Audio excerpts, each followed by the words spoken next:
Hola familia, el Señor Eterno les bendiga, Shabbat Shalom una vez más. Bienvenidos a nuestro canal. Yo soy Levi Josué y este es nuestro Connect Time de cada semana donde varias personas de varias partes nos juntamos en un grupo a través de este canal para estudiar las escrituras, para compartir. Y bueno, como muchos ya saben, estamos estudiando la porción de la Torá, la porción de la ley como la conocimos, y esta es la clase o la porción número 18 donde vamos a ver cosas bastante interesantes, bastante maravillosas que el Señor nos quiere mostrar.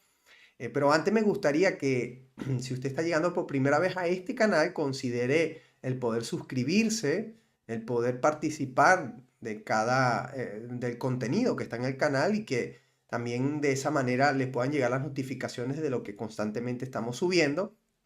Y también considere usted escuchar hasta el final esta clase, si de pronto le parece algo nuevo, algo que quizás no había escuchado antes, o le hace ruido, como al principio siempre nos hacen ruido las cosas nuevas que escuchamos, pues usted considere analizar toda la información que damos en este canal y la puede usted contrastar, verificar si estamos en lo cierto. Por supuesto que aquí no tratamos de imponer dogmas de hombre, de hecho estamos saliendo de los dogmas de los hombres para imponer lo que dice la palabra del Señor, por lo cual estamos seguros que en algún momento podemos equivocarnos como hombres que somos y estamos dispuestos a corregir, a analizarlo y a siempre defender la verdad del Señor y no lo que nosotros pensamos. Así que bienvenido usted que está por primera vez en esta grabación, en esta enseñanza. También le invito, no solamente a usted, sino a los que nos ven cada semana, que ya están con nosotros, que además de haberse suscrito, darle like, dejar algún comentario, alguna pregunta o duda, también puede usted conectarse a nuestra clase en vivo, como están varias personas en este grupo. Yo le dejo el enlace por aquí, un enlace de Zoom, para que usted pueda en vivo también dejar sus preguntas, sus inquietudes y nosotros, por supuesto, poder respondérselas si lo sabemos. Si no lo sabemos, pues no diremos cualquier tontería, sino que investigaremos y dejaremos de tarea para después traerle la mejor respuesta posible. Porque eso es la responsabilidad con la que intentamos enseñar. No la sabemos todas, sino al contrario, estamos aprendiendo, estamos creciendo y en ese camino pues habrá muchas cosas que tendremos que investigar. Bueno, familia, como les dije, esta es la parsha número 14, esta es la parsha Terumá, ¿vale? Esta porción de la parashá, de la ley, de las escrituras, de la Torá, como se llama verdaderamente en hebreo, que significa instrucciones. Torá significa instrucciones del Señor para nuestras vidas.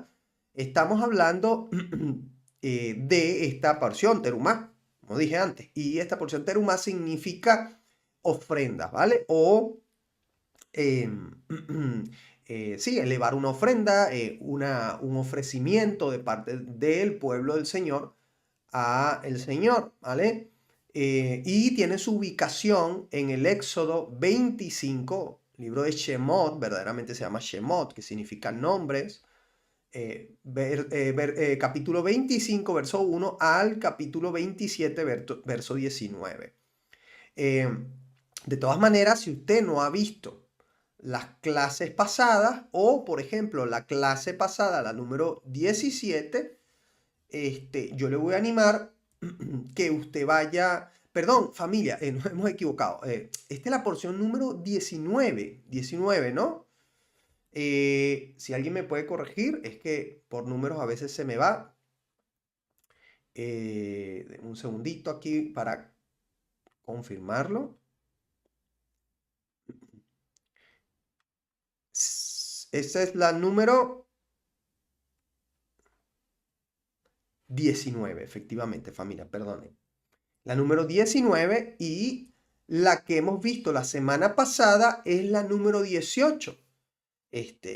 La parasha número 18, que se la voy a dejar por aquí para que usted pueda ir y ver lo que estábamos hablando. ¿Qué estaba sucediendo en la porción pasada? Rápidamente, pues el Señor está dando los juicios o los primeros mandamientos a Israel. Y hemos explicado cómo todos esos mandamientos parten de la base de los 10 y hemos dicho que los 10 no pueden estar sin el resto, que es una mentira. El sistema religioso nos ha enseñado que solo 10 debemos guardar, pero Si solamente tenemos esos 10, no podemos entender cómo esos 10 han de juzgarse, han de desarrollarse. ¿Y qué pasa cuando alguien viola alguno de esos 10? Pues todo eso es parte del contenido que el Señor va dando en el resto de los mandamientos. Entonces, hemos explicado en esa clase además la legalidad de esos mandamientos y cómo el Señor, cómo cada uno de esos mandamientos es la naturaleza del Señor, es la naturaleza de su justicia y de cómo Él quería para su pueblo, pues, hacer todo lo contrario a lo que las naciones hacían con sus leyes y con su justicia, ¿vale? Como es un contraste diferente. ¿Vale? De las naciones. En este caso, pues hemos visto cómo el Señor comienza a hacer justicia a los más necesitados, a la viuda, al huérfano, a la mujer, al pobre, al siervo. El Señor comienza por los más necesitados. Fíjate cómo es la justicia del Señor cuando hemos visto que en el antiguo Medio Oriente y también en el contexto del Nuevo Testamento, en el Imperio Romano también, estas eran las personas que justamente tenían menos derechos y muchos de ellos, como por ejemplo los siervos, los esclavos y los libertos eran tratados como personas, perdón, eran tratados como objetos y no como personas, no tenían ni siquiera derechos como seres humanos. Entonces, estamos viendo el contraste de nuestro Dios eterno con respecto a los dioses de las naciones y la justicia de las naciones, ¿vale? Eso en la clase pasada, pero esta continúa y el Señor comienza a mostrarnos muchas más cosas, ¿no? Pero para poder hablar de la clase de hoy es necesario que recordemos que el Señor viene sacando a su pueblo no solamente físicamente, sino también espiritualmente lo viene sacando de un sistema egipcio. El Señor libera a su pueblo, ¿vale? La última noche, antes de finalmente librarlos, Él crea un ritual pactual, un ritual de pacto, donde se compromete con su pueblo y el pueblo se compromete con el Señor a través de un ritual llamado el Pacto del Umbral, que lo hemos visto también hace varias para allá, y en esa noche, pues, el Señor promete a Israel un pacto, ¿vale? Promete a Israel un matrimonio, un casamiento. Una vez que ellos son liberados, hemos dicho cómo el Señor emite sus juicios contra los dioses egipcios, contra Egipto, contra el pecado, contra el sistema pecaminoso, y el Señor, ¿vale? Por medio de su ángel que va enfrente de Israel, pero luego se pone detrás de Israel para protegerlo de los egipcios, entonces el Señor usa a Moisés para abrir, el mar en dos, siendo una sombra profética de lo que el Mesías haría cuando apartaría la muerte. Recuerden que el mar está relacionado con la muerte, está relacionado con el inframundo, el caos, las tinieblas, con la serpiente antigua. Recuerden que en todas las culturas habían mitologías donde, por ejemplo, los egipcios, el supuesto dios Sol, pues, cada noche o cada vez que iba a caer la noche, pues supuestamente tomaba un barco, iba al mar para pelear contra la serpiente de la oscuridad, y se decía que cuando amanecía era porque ese dios Sol había ganado esa batalla contra la oscuridad y la serpiente. Entonces, ¿qué estamos viendo aquí? Nosotros estamos viendo a Adonai demostrar no solamente a Israel, sino a todo el sistema egipcio y al faraón, que todos esos dioses son mentiras, que no tienen ningún poder sobre la naturaleza, ni mucho menos sobre las tinieblas, sobre el caos, sobre el abismo y sobre la muerte, sino que el único verdadero Dios que tiene el poder sobre todo el cosmos y sobre el caos y la muerte es Adonai, es Yuhei, ¿vale? Entonces, el Señor que hace que se abra el mar en dos, demostrando su poderío, y también una sombra profética, el Mesías cuando camina sobre las aguas para demostrarle a todo el mundo que el Mesías representa al único Dios que tiene el poder sobre el caos, las tinieblas y los abismos. Entonces, una vez que pasa Israel en seco, pasa al otro lado y llega al Sinaí, entonces ahí es donde, frente al Sinaí, hemos visto en clases pasadas, el Señor llama a su pueblo, lo llama Cajal, congregación, y le llama a cambiar sus vestiduras, bañarse, estar limpios y durante 3 días apartarse de contaminación, apartarse de los pecados inmorales, de toda inmoralidad y toda impureza, para poder dentro de 3 días, no es casualidad 3 días, entonces ser encontrado para una boda donde el Señor, frente al Sinaí, pues desde su propia voz, le dice a Israel cómo deben vivir y ellos dicen, aceptamos vivir como tú nos estás diciendo. Entonces, ¿por qué es necesario que yo recuerde esto, familia? ¿Por qué lo estoy recordando? No solamente para ir atrás y que tengamos una idea de dónde venimos, sino para que podamos entender hoy la clase, ¿vale? Para que podamos entender la clase de hoy. Muy importante, ¿vale? ¿Por qué?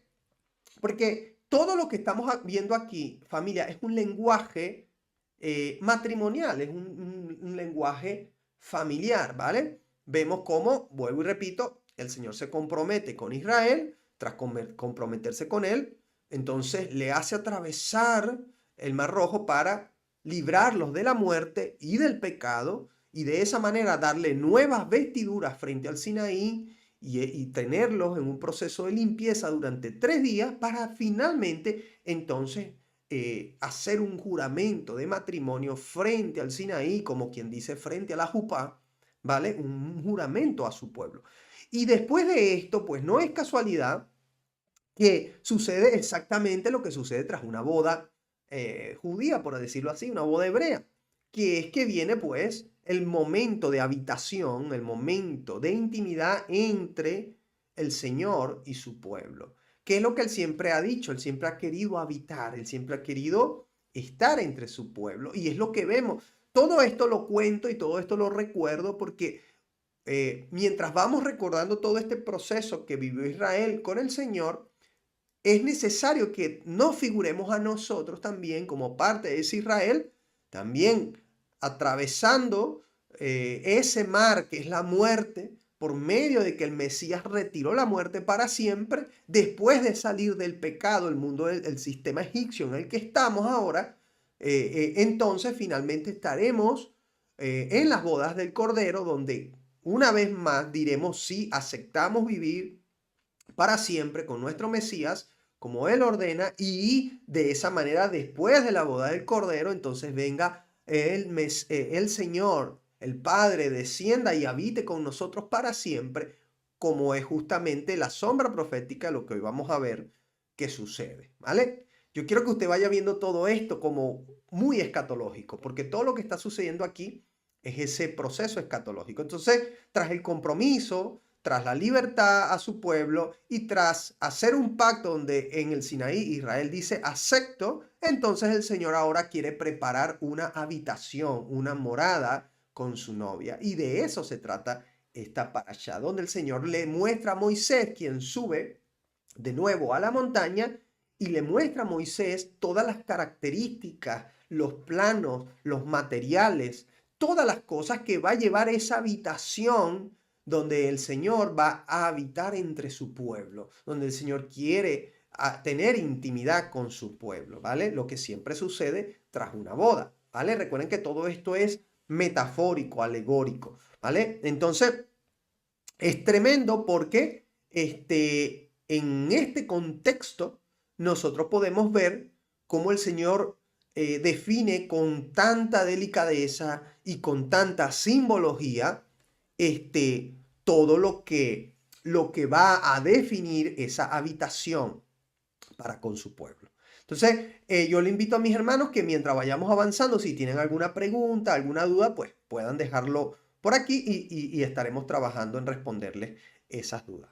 Familia, como siempre, pues vamos a, por supuesto, a ir a la lectura, ¿vale? Comienza en Éxodo 25, como he dicho antes. Pero fíjense que todo comienza con una ofrenda, con un ofrecimiento, con algo voluntario de parte del Señor, perdón, del pueblo del Señor, hacia el Señor. Y por eso es que esta porción se llama terumá, que significa una ofrenda voluntaria, ¿vale? Vamos a leer Éxodo 25, vamos allá.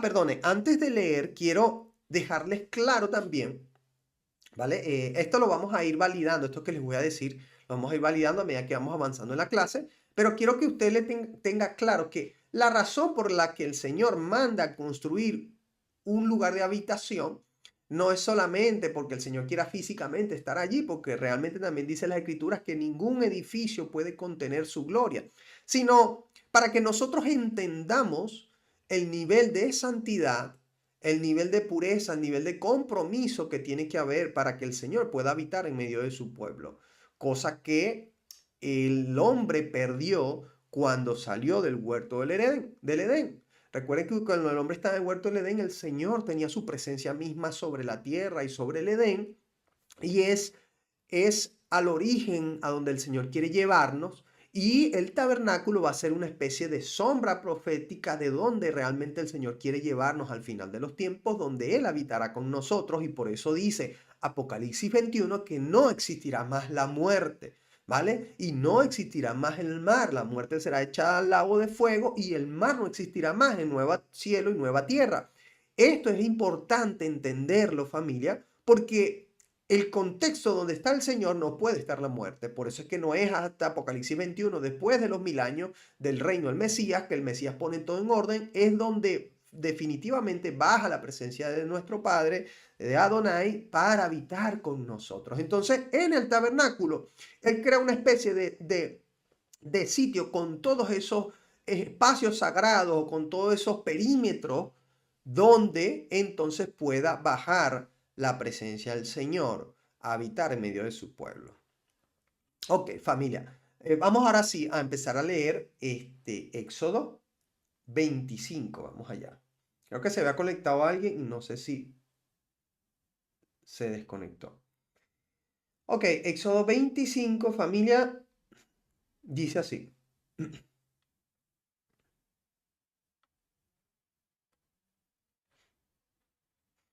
Dice, y Adonai habló a Moisés diciendo, di a los hijos de Israel que tomen para mí una ofrenda, ¿vale? Esta palabra es, como le dije, terumá, ¿vale? Tomen para mí ofrenda de todo varón que la diere de su voluntad, de corazón, tomaréis mi ofrenda. Una de las primeras características de esta ofrenda es que es de corazón, es voluntaria, no es obligatorio. No tenía que ser todo Israel, sino aquellos que verdaderamente quisieran. De todas maneras, es obvio, ¿no? Es un poco obvio que tras haber Israel visto cómo los libró de Egipto y todas las grandezas que el Señor hizo, entonces más de uno, por supuesto, iba a querer traer al Señor su ofrenda, ¿vale? Una ofrenda voluntaria. Dice, esta es la ofrenda que tomaréis de ellos, oro, plata, cobre, azul, púrpura, carmesí, lino fino, pelo de cabras, pieles de carneros teñidas de rojo. Aquí dice pieles de tejones, lo voy a explicar qué animal verdaderamente es, porque el tejón es un animal inmundo y obviamente esta es una mala traducción. Dice, madera de acacia, aceite para el alumbrado, especias para el aceite de la unción y para el incienso aromático. Piedras de ónice y piedras de engaste para el efod y para el pectoral. Ok, vamos a quedarnos hasta el 7 y yo quiero que comencemos a hablar sobre la ofrenda rápidamente. No nos vamos a quedar mucho tiempo aquí, pero quiero que ustedes más o menos vean cómo eso también se traslada a nuestros tiempos y en qué contexto esa ofrenda tenía que ser. Vamos a leer aquí, perdón, esto es, un segundo.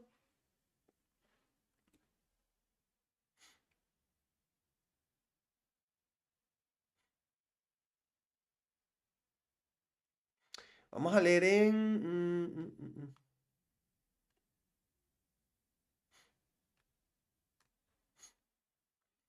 un segundito.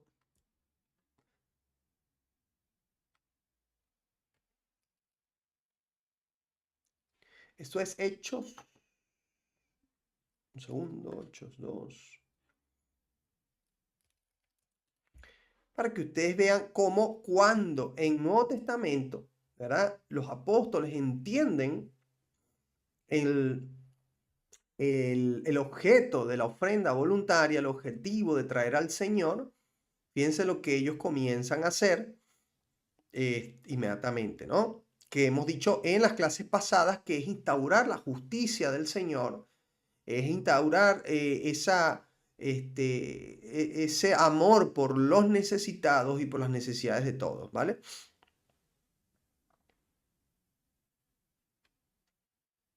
Ok, Hechos 2:43 en adelante. Vamos a leerlo.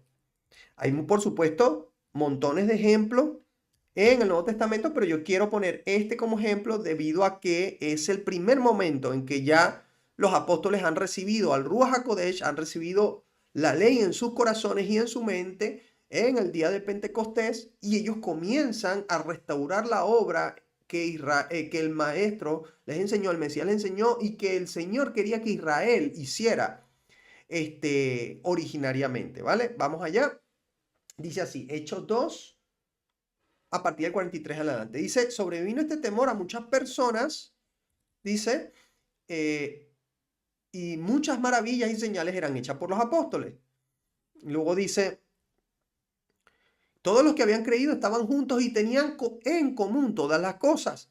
Dice, y vendían sus propiedades y sus bienes y los repartían a todos según las necesidades de cada uno. Y preservando unánimes cada día en el templo y partiendo el pan en las casas, comían juntos con alegría y sencillez de corazón, alabando a Dios y teniendo favor con todo el pueblo. Y el Señor añadía cada día a la eclesía, a la asamblea, los que habían de ser salvos. Esto fue lo primero que comenzaron a hacer los apóstoles. Luego vemos al apóstol Pablo, como dije, no nos vamos a quedar mucho aquí en el tema de la ofrenda, pero es hacer un rápido comentario, no es la parte importante de la clase, pero hacer un rápido comentario de que esta ofrenda voluntaria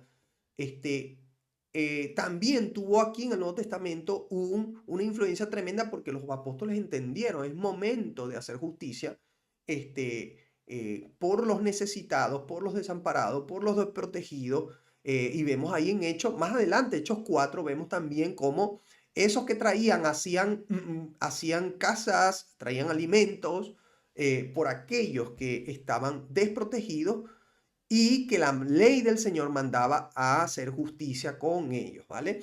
Entonces, esto lo digo un poco porque también vamos a ver luego al apóstol Pablo diciendo que es necesario que demos de corazón, que demos con alegría, no como el que da por interés o el que da esperando algo a cambio, sino verdaderamente de corazón por ayudar a la obra del Señor, ¿vale? Que esa obra del Señor es precisamente hacer justicia por todos los demás.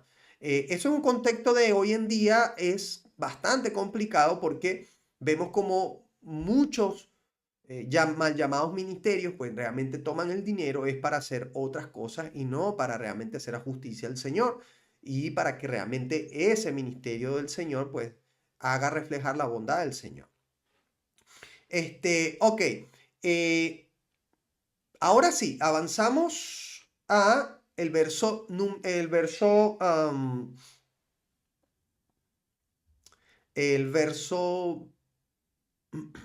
7 vamos a quedar, ¿no? Y recuerden ustedes que el Señor aquí pues quiere mostrarnos cómo Él quiere habitar con su pueblo. Vamos a Éxodo 25, verso 7, ¿vale? Perdón, verso 8. Hemos quedado en el 7, fue el último, y vamos al 8. Dice así. Dice, y harán un santuario para mí y habitaré en medio de ellos. Fíjense que aquí aparece otro mandamiento más. Esto es un mandamiento. Por lo tanto, tenemos que tener en cuenta, familia, que hacer un santuario para el Señor es un mandamiento. Por supuesto que no, nosotros no vamos a construir un tabernáculo, pero nos vamos a dar cuenta cómo nosotros debemos ser un santuario para el Señor. Y esta palabra aquí, santuario, familia, es la palabra mikdash. Vamos a verlo aquí también, se los tengo preparado también en griego, perdón, en hebreo. Fíjense ustedes lo siguiente, cómo dice esta palabra en hebreo. Vamos allá. Éxodo 5:8.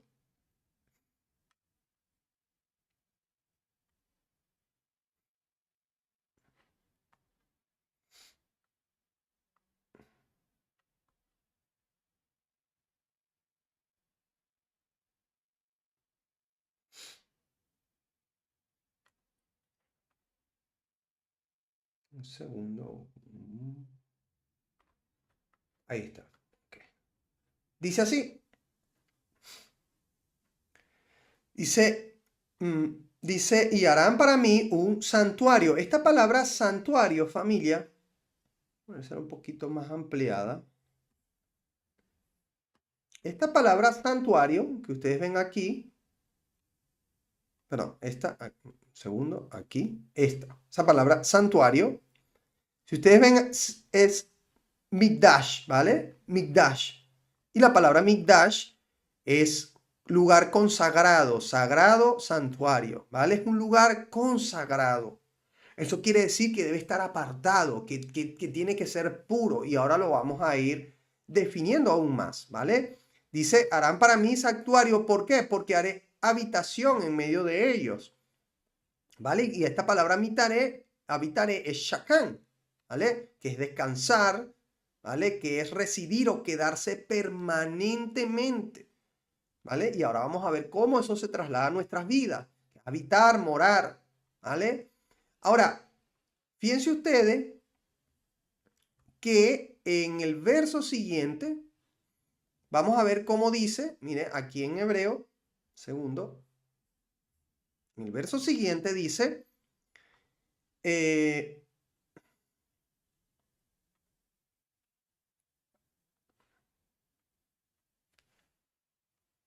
ok, vamos a darlo hasta ahí un momento, hasta el 9, ¿vale? Fíjense que el 9 dice, conforme a todo lo que yo te muestre,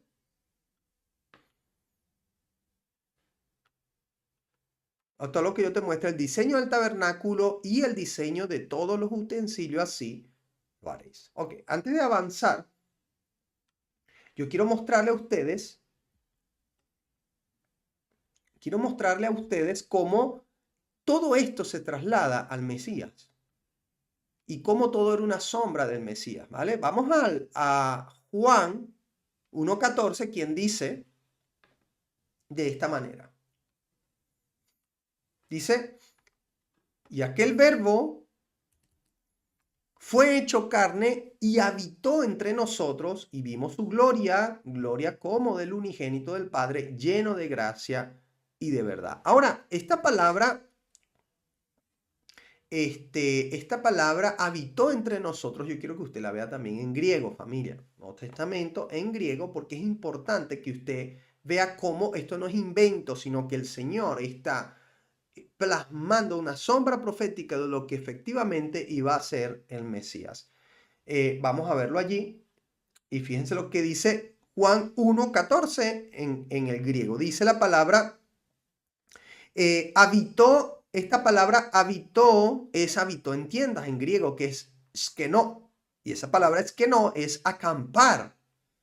Los hermanos que están aquí recuerdan cuando acampamos en la fiesta de tabernáculo. Fue maravilloso porque pudimos, de alguna manera, pues, experimentar lo que quiere decir acampar para el Señor. Dice acampar, ocupar, ¿vale? Dice residir y dice como Dios lo hizo en el tabernáculo de la antigüedad, ¿vale? Y algo así como extender su tabernáculo, ¿vale? Qué tremendo como lo que el Señor estaba haciendo con el tabernáculo de reunión era mostrarnos lo que luego el Mesías haría, quien es el tabernáculo de David. Apocalipsis 21 dice que estará para siempre el tabernáculo de David entre Dios y nosotros, ¿vale? Entre el Eterno y nosotros, que es el Mesías mismo. Ok, fíjense ustedes también cómo, un segundo, como en Juan, el Señor, vamos a Juan 14.2, como el Mesías nos dice que Él preparará morada para nosotros. Fíjense, todo esto es un lenguaje, familia, de boda, de matrimonio, ¿vale? Lo que sucedió en una boda hebrea es que primero el hombre, después de haber hecho el compromiso, el hombre iba y preparaba morada, preparaba casa para la mujer y luego por eso tras el matrimonio, tras el casamiento, vamos a decirlo así, tras la boda, entonces estaba esa casa preparada ya para ir y consumar ese matrimonio. Fíjense lo que dice el Señor, el Mesías Yeshua, en Juan 14:2 dice, en la casa de mi Padre, dice, muchas moradas hay. Si así no fuera, yo os hubiera dicho, voy pues a preparar lugar para vosotros. Dice, y si me fuese, os prepararé el lugar, vendré otra vez y os tomaré a mí mismo. ¿Ves cómo es un lenguaje romántico? Es un lenguaje de matrimonio, es un lenguaje ceremonial. Dice, yo prepararé para vosotros morada y luego vendré y os tomaré a mí mismo. ¿Ve? Imagínense ustedes el novio tomando a su novia, llevándosela a esa habitación de intimidad. Dice, para que donde yo estoy, vosotros también estéis. Y sabéis a dónde voy y sabéis el camino. Tremendo, ¿no? Vamos también a leer, si usted está apuntando, apunte todas estas citas para que usted pueda entender bien todo el desarrollo de lo que es la construcción o el diseño del tabernáculo, ¿vale? Dice Juan 14:23, el mismo Mesías, dice, respondió Yeshua y le dijo, el que me ama, mi palabra guardará y mi Padre le amará y vendremos a él y haremos morada con él. Fíjense que todo se trata de hacer morada. El Señor siempre ha querido habitar. Desde el principio de la creación, siempre ha querido habitar con su pueblo. Siempre ha querido habitar con el hombre. Lo que pasa es que el hombre, al haber pecado, entró la muerte en el hombre y eso produjo separación. Eso produjo que el hombre fuera expulsado hacia el oriente, que está relacionado con el pecado, con la idolatría, con la inmundicia, y de esa manera estuviera separado el Señor.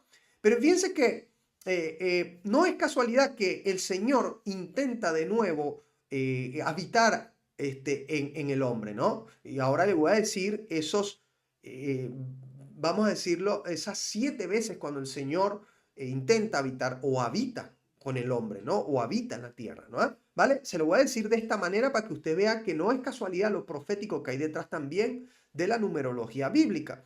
La primera vez que el Señor habita con el hombre es en la creación, el huerto de Edén, cuando el Señor crea al hombre, habita con el hombre. Están las condiciones dadas, no existe la muerte, el hombre es incorruptible, ¿vale? Y o tiene una carne que no, o mejor dicho, tiene un cuerpo incorruptible y el hombre se paseaba con el Señor. El hombre era imagen y semejanza del Señor, ¿vale? Una vez que el hombre peca, entra la muerte, somos separados porque la muerte no puede estar frente al Señor, el Señor no puede estar donde está la muerte, ¿vale? Son dos polos opuestos, lo hemos dicho en la clase pasada, son dos polos opuestos que se repelen. Entonces el hombre es separado, ¿vale? Segunda habitación o segundo momento en que el Señor dice habito con el hombre fue cuando el arca de Noé es limpiada toda la tierra de la maldad, finalmente separada la maldad, y lo que hace Noé al salir del arca, lo primero que hace es que levanta un altar de sacrificio al Señor y de alguna manera de nuevo puede estar o habitar el Señor en medio de ese sacrificio, de esa alabanza de Noé. Ahora, ¿qué sucede después? Pues vuelve la maldad de nuevo a la tierra y una manera de poder el Señor habitar de nuevo con el hombre es que por tercera vez el Señor habita frente al Sinaí, ¿vale? El Señor le dice a su pueblo, lo hemos dicho en clases pasadas, que el Señor le dice a su pueblo, no suban de este perímetro, ¿vale? Manténganse en este perímetro, manténganse, el que pase de aquí para allá morirá porque mi presencia estará en ese lugar. Entonces vemos como el Sinaí, que es símbolo ahora de ese genocidio, de ese huerto del Edén, donde está su presencia, y de esa tierra restaurada tras el diluvio, entonces ahora el Sinaí pasa a ser ese lugar de la habitación del Señor frente a su pueblo. Sin embargo, el Señor luego vemos cómo crea un espacio o muestra a Moisés para cómo crear un espacio para que el Señor habite permanentemente en medio de su pueblo, ¿vale? Y le manda a crear el tabernáculo, le manda a crear todas las características necesarias de santidad, los espacios sagrados para que pueda habitar la presencia del Señor, ¿vale? Y eso vemos que es la cuarta habitación del Señor, ¿vale? Luego vamos a ver que posterior a esto, cuando Israel entra en la tierra prometida, reina Saúl, reina David, Dios le muestra a David ahora el diseño del templo y le dice a David para que cree todos los planos y traiga todos los materiales necesarios, etcétera, para que pueda construir el templo su hijo Salomón. Y le advierte que no sería él quien lo construiría porque tenía mucha sangre en sus manos, sino que sería su hijo Salomón. Entonces Salomón construye el templo del Señor y vemos que se da esta quinta habitación. Ahora, me parece sumamente interesante, no es casualidad, la sexta habitación que viene tras el templo, porque una vez que el templo es derribado, obviamente fue el segundo templo el que fue derribado, ya esa habitación no está, pero desde que el mismo Mesías vino, comienza a soltarnos estas palabras que les acabamos de leer, donde dice, el que me ama guardará mis mandamientos, y dice, entonces el Padre y yo vendremos y moraremos en él. El Señor, y esa palabra morar como dijimos en griego, es kenos, que significa habitaremos, crearemos tabernáculo en él, acamparemos en él. Entonces no es casualidad que la sexta morada del Señor es su pueblo directamente, es los corazones. Ya lo vamos a seguir leyendo, como el Señor dice que ahora el Ruach HaKodesh habita en nosotros, quienes somos templo del Ruach HaKodesh, ¿vale? Y no es casualidad que es la sexta morada y 6 es número de hombre. Recuerde usted que 6 es número de hombre. Luego, tras todo este tiempo, entonces vemos que el Mesías vendrá, ¿vale? Para el milenio séptimo, para la morada séptima, donde estará literalmente el templo erigido y bajará de nuevo la presencia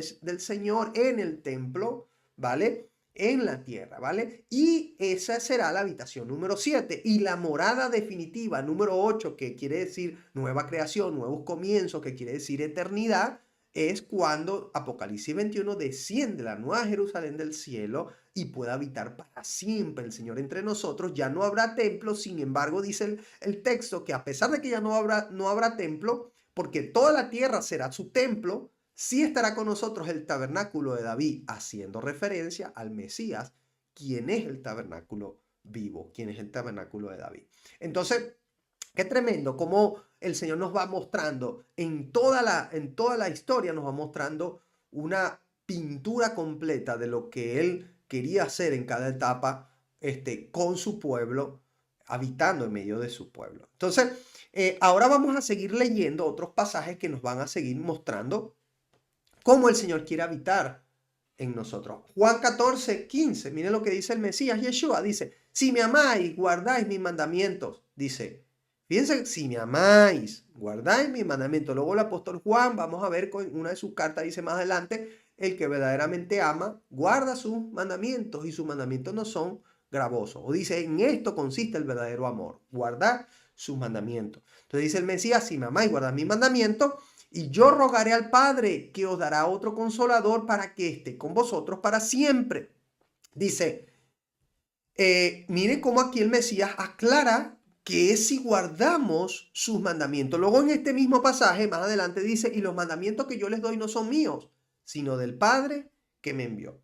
Luego vemos también que dice el apóstol Pablo, ¿vale? Esto lo dice en 1 Corintios 6:19, dice, ¿o acaso ignoráis que vuestro cuerpo es templo del Ruach HaKodesh? Y aquí templo no es la traducción directa, sino morada.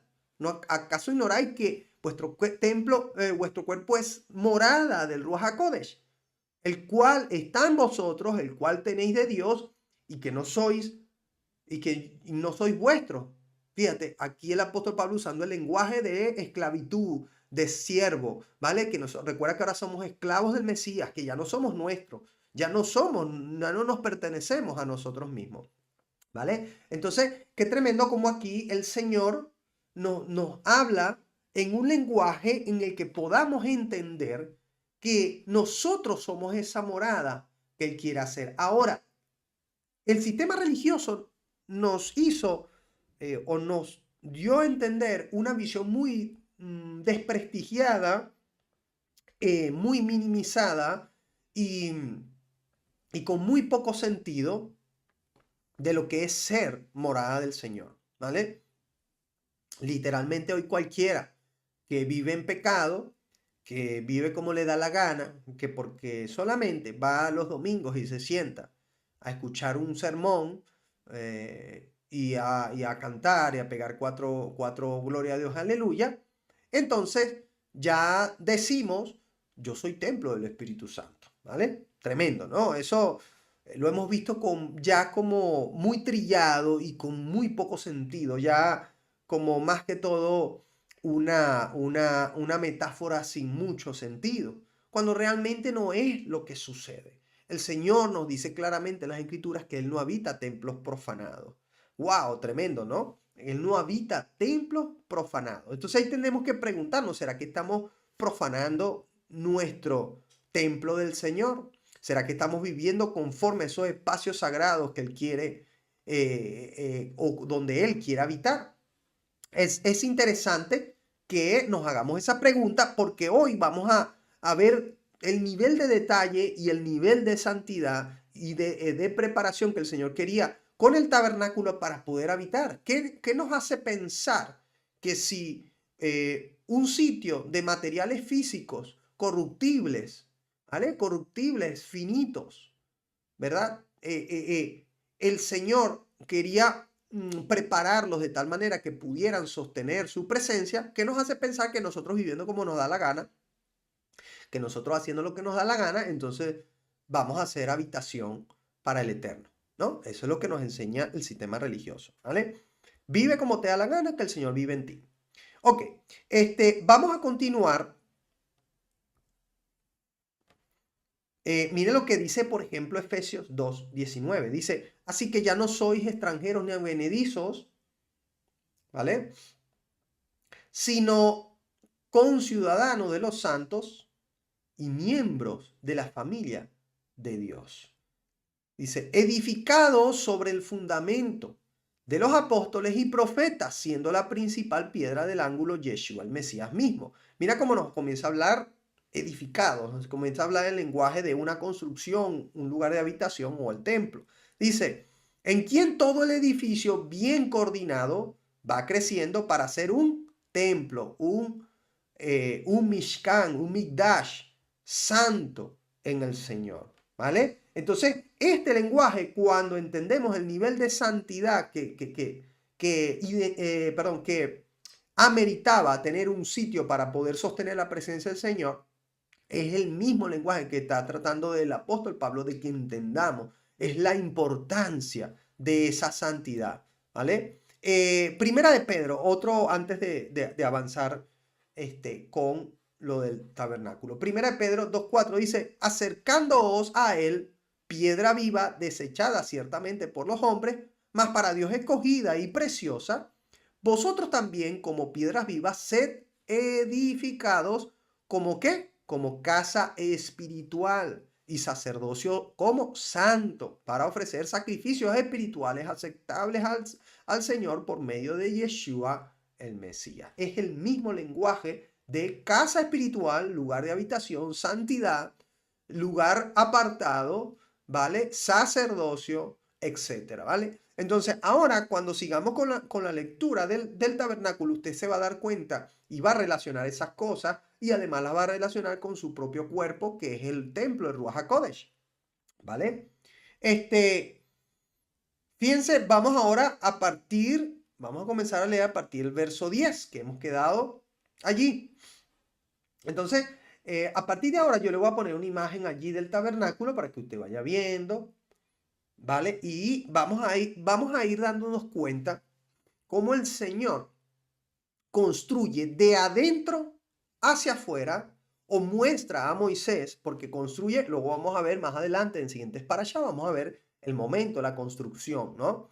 Pero aquí el Señor está mostrando a Moisés cómo va a construir todo el tabernáculo y el Señor le da un orden, le dice, comienza con lo más interno, con lo más puro, con el lugar donde reposa literalmente la Shekinah, ¿vale? la presencia del Eterno, ¿vale? Que es el arca. Entonces él comienza con el arca y de ahí entonces comienza a avanzar hacia afuera. ¿No te parece interesante que el Eterno nos quiera mostrar que el trabajo es de adentro hacia afuera? Así igual en nuestra vida, primero lo de adentro y luego lo externo, ¿no? De adentro hacia afuera.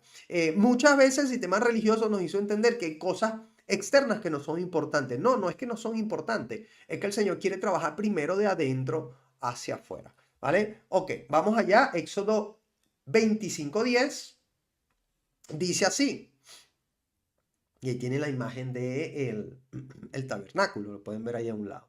Dice, harán también un arca de madera de acacia cuya longitud será de 2 codos y medio, su anchura de codo y medio y su altura de codo y medio. Dice, y la cubrirás de oro puro por dentro y por fuera, y harás sobre ella una cornisa de oro alrededor. Fundirás para ella 4 anillos de oro que pondrás en sus 4 esquinas, 2 anillos de un lado de ella y 2 anillos del otro lado. Harás unas varas de madera de acacia, las cuales cubrirás de oro. Y meterás las varas por los anillos a los lados del arca para llevar el arca con ella. Las varas quedarán en los anillos del arca y no se quitarán de ella. Y pondrás el arca del testimonio, en el arca, perdón, el testimonio que yo te daré. ¿Vale? Dice, y harás propiciatorio de oro fino, cuya longitud será de 2 codos y medio y su anchura de codo y medio. ¿Qué es el propiciatorio? Es la tapa, por así decirlo, del arca, ¿vale? Primero se hace el arca o le muestra que tiene que hacer el arca, le da las características y después pasa a la tapa del arca. Ese propiciatorio es el lugar donde iba luego a ser rociada la sangre de los sacrificios en Yom Kippur. Dice, harás también 2 querubines de oro labrados a martillo, los harás en los extremos del propiciatorio, los 2 extremos del propiciatorio. Bueno, fíjense ustedes que aquí el Señor ya va mostrando que tienen que ser labrados a martillo, está mostrando las características, el material es de oro puro, ¿vale? Dice, harás pues un querubín en un extremo y un querubín en el otro extremo, de una pieza con el propiciatorio harás los querubines en sus 2 extremos. Fíjense cómo de la misma pieza del propiciatorio tenía que también ser forjado o forjado y maleado todo los querubines también. Dice, y los querubines extenderás por encima de las alas, cubriendo con sus alas el propiciatorio. Sus rostros, el uno enfrente del otro, mirando al propiciatorio los rostros de los querubines. Y pondrás el propiciatorio encima del arca y en el arca pondrás el testimonio que yo te daré. Y de allí me declararé a ti y hablaré contigo sobre el propiciatorio de entre los 2 querubines que están sobre el arca del testimonio, todo lo que yo te mandare para los hijos de Israel. Ok, fíjense ustedes que aquí podemos ver no solamente las características, sino que me quedo también con esta última parte donde dice que desde allí, desde el propiciatorio, es donde el Señor promete a Moisés que hablará a Moisés, ¿vale? Y dice, todo te lo mandaré para los hijos de Israel cuando te hablare desde allí, ¿vale? Como el Señor va profetizando lo que haría con Moisés. Eso podemos verlo cumplido, por ejemplo, más adelante en Números 7:89, ¿vale? Número 189, vemos cómo se cumple esto. Dice, y cuando entraba Moisés en el tabernáculo de reunión para hablar con Adonai, oía la voz que le hablaba de encima del propiciatorio que estaba sobre el arca del testimonio, de entre los 2 querubines, y hablaba con él. ¿Vale? Aquí el Señor cumplió su promesa de que hablaría a Moisés desde el propiciatorio. Ok, familia, fíjense que podemos ver aquí cómo el Señor comienza a dar las características de ese arca, ¿vale? El lugar que además es símbolo del trono del Eterno, ¿vale? Símbolo del trono cuando nosotros vemos las visiones de los profetas sobre el trono del Eterno y vemos también en Apocalipsis un poco, ¿no? Sobre el sitio donde está el trono del Eterno, nos podemos dar cuenta que efectivamente el arca es una sombra, un reflejo de lo que hay en el cielo, el trono del Eterno, ¿vale? Y todo el tabernáculo mismo es un reflejo del tabernáculo celestial, nos dice la Escritura. Entonces aquí podemos ver cómo el Señor está ya dando los detalles de su casa. Nos está dando los detalles de su morada, su habitación, su propio trono, el lugar más íntimo. No es casualidad que ese lugar más íntimo, esa habitación, es el sitio donde se debe preparar con mucho amor, porque es el sitio donde va a haber más intimidad, ¿vale? Y conforme ese sitio es preparado, pues el resto de la casa también es preparado. Em,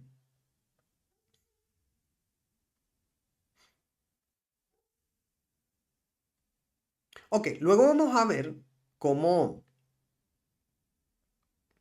eh, cada uno de los materiales también tiene un significado profundo, los colores que vamos a ver más adelante, ¿vale? El oro mismo, símbolo de reinado, símbolo de incorruptibilidad, ¿vale? Y nos van dando a nosotros una idea de los niveles de santidad que tenía el tabernáculo. Además, dentro del tabernáculo, perdón, dentro de este arca y tapado por el propiciatorio, iban a estar los testimonios, los mandamientos del Señor, también como símbolo de que lo más preciado que hay de parte del Eterno es su palabra. Y qué casualidad, no, perdón, qué en contrariedad, como hoy en día más bien el sistema religioso nos ha enseñado que la palabra del Señor, o sea, los mandamientos, la ley del Señor es una carga pesada. Eso es maldición, eso no es para nosotros. Cuando justamente más bien el Señor le está dando en el tabernáculo el sitio más importante y más protegido, se lo está dando a esos mandamientos, esa ley del Señor, dentro del mismo arca, tapado por el propiciatorio. Qué tremendo, ¿no? Que justamente los hombres hacen lo contrario a lo que el Señor quiere hacer. Ah, todo esto está sucediendo, familia, mientras, miren lo que también podemos ver aquí en la historia, ¿no? En esa historia en particular. Mientras Moisés está en la montaña, 40 días y 40 noches, no es casualidad que son 40 días y 40 noches, otra sombra profética, no solamente de prueba, sino también del Mesías Yeshua, quien también pasó 40 días y 40 noches. Recuerden ustedes que Moisés aquí está haciendo una sombra del Mesías, quien está yendo a la montaña. La montaña es la parte más alta, digamos, de la tierra, que tiene conexión con los cielos. Y allí Moisés está, de alguna manera, haciendo una intermediación entre el Eterno y el pueblo de Israel, que está abajo de la montaña, debajo de la montaña. ¿Vale? Entonces, es lo mismo es como una sombra profética, lo mismo que el Mesías vino. El Mesías vino para hacer esa conexión. Recuerden que es la escalera de Jacob que conecta la tierra con el cielo, a través de la cual bajan y suben ángeles. Es esa conexión que tenemos con el Padre, ¿vale? Y que a su vez el Mesías representa esa misma palabra, esos mismos mandamientos del Eterno, ¿vale? Que tenemos que tener para poder de esa manera estar aptos, bien vestidos y bien limpios para estar en conexión con el Padre, para estar cerca de los perímetros sagrados del Padre, ¿vale? Entonces, todo esto está sucediendo mientras Moisés está ahí en la montaña y está viendo todos y cada uno de estos detalles. Ahora, paralelamente, lo vamos a ver en clase más adelante, paralelamente, mientras Moisés está viendo todo esto, ya el Señor sabe que lo que su pueblo está haciendo abajo. Ya el Señor sabe que su pueblo ya está violando el pacto, como dicen en jerga de meme, jerga popular hoy en día. El Señor da su pacto, Israel dice, amén, lo voy a hacer, nos comprometemos, y 3 doritos después, 3 doritos después está Israel construyendo un ídolo para postrarse ante un ídolo, ¿no? Es tremendo y es triste esto, porque justamente lo que pasa con el sistema religioso, el Señor nos muestra su amor, el Señor nos muestra, nos quebranta y cuando venimos a Él por primera vez y nos muestra su amor, su abrazo, nos muestra que ahora que aceptamos ser su esclavo, que confesamos que el Mesías es nuestro Señor, y que Dios le levantó entre los muertos, Él nos muestra que tendremos vida eterna, nos da una nueva vestidura, nos hace una nueva criatura y 3 doritos más tarde, entonces nosotros vamos a quebrar los mandamientos del Señor porque el sistema religioso nos dice que ya eso fue abolido. Entonces, así pasa la vida del creyente hoy en día. Después que viene el Señor, 3 doritos más tarde, está violando los mandamientos del Eterno, porque los hombres nos enseñaron así, por ignorancia, ¿vale? Y eso hace que justamente el Señor tenga que preparar toda una, vamos a decirlo así, un esquema para poder habitar entre los hombres por su corrupción, por su pecado, por su quebrantamiento, ¿vale? Y mostrarnos cómo será al final cuando verdaderamente nos podamos definitivamente deshacer del pecado y de la muerte, ¿vale? Donde ya más nadie podrá pecar, más nadie estará contra el Eterno. Ok, entonces seguimos avanzando.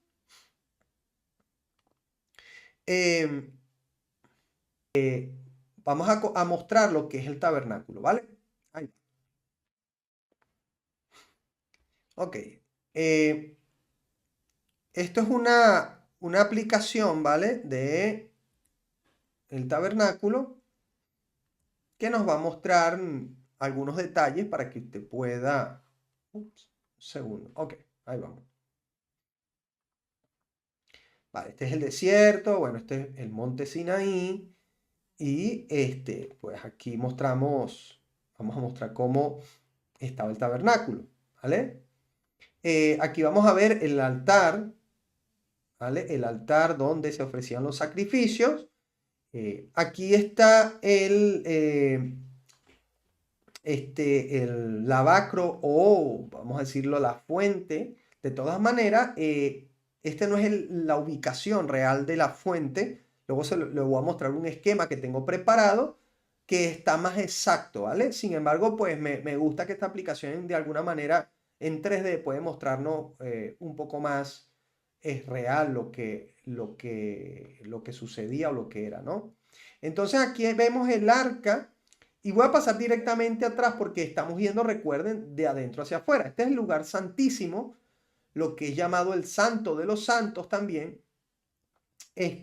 Y aquí está el arca con el propiciatorio y los ángeles encima del propiciatorio. Los ángeles no, perdón, los querubines. Perdón, recuerden ustedes que los ángeles no tienen alas. Eso lo inventó a partir del siglo IV, se inventó en el sistema religioso. Pero antes del siglo IV no existía esto, ¿no? Los que sí tienen alas son los querubines, ¿vale? Eso para que usted se le saque ese chip de cuando hablan de ángeles, usted se imagina 2 seres con alas ahí, ¿no? 2 seres alados. Pues no es así. Ok, aquí fíjense que podemos ver cómo todo está cubierto de oro, es el lugar, el Santo de los Santos, tenemos el velo, ¿vale? Y a medida de que vamos hablando de ello, usted va a ir viendo, pues, cada parte interna del tabernáculo. Ok, continuamos. Recuerden que el Señor está preparando su habitación, lo está preparando con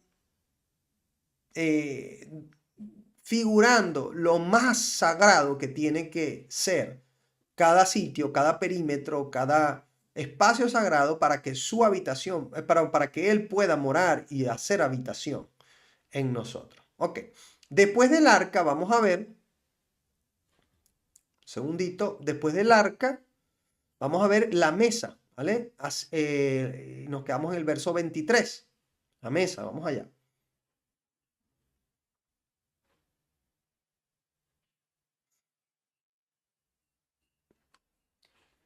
Vale. Vamos a ir a la mesa.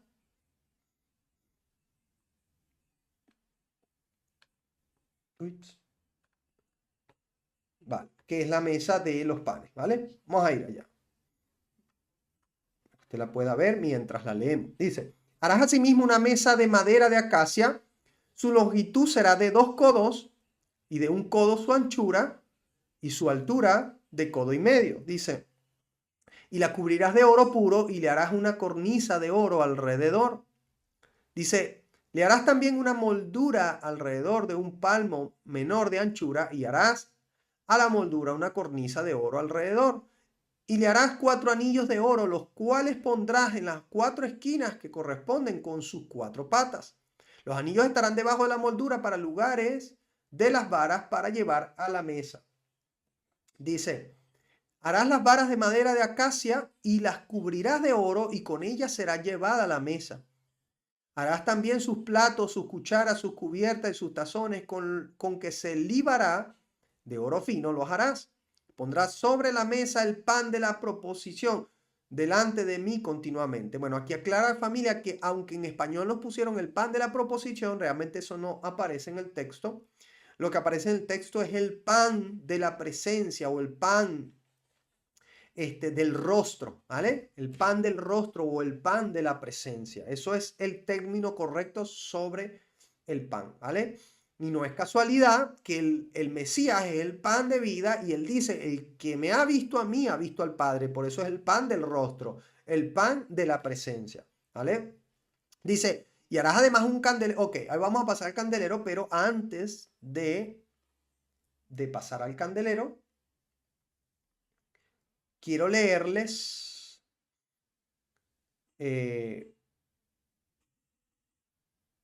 donde el Mesías dice en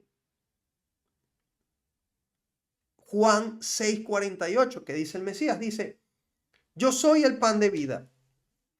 Vuestros padres comieron el maná en el desierto y murieron. Este es el pan que desciende del cielo para que el que de él coma no muera. Yo soy el pan vivo que descendió del cielo. Si alguno comiere de este pan, vivirá para siempre. Y el pan que yo le daré es mi carne, la cual yo daré por la vida al mundo. Ok, fíjense ustedes que aquí el Mesías está conectando. Se está conectando a sí mismo con el maná que descendió del cielo. Y aunque aquellos murieron, ese maná era una sombra profética de que para poder vivir había que comer al Mesías, ¿vale? O ese pan que es el Mesías. Me explico. En el desierto, Israel no tenía otro medio de subsistencia porque no podían sembrar, por lo tanto no podían cosechar.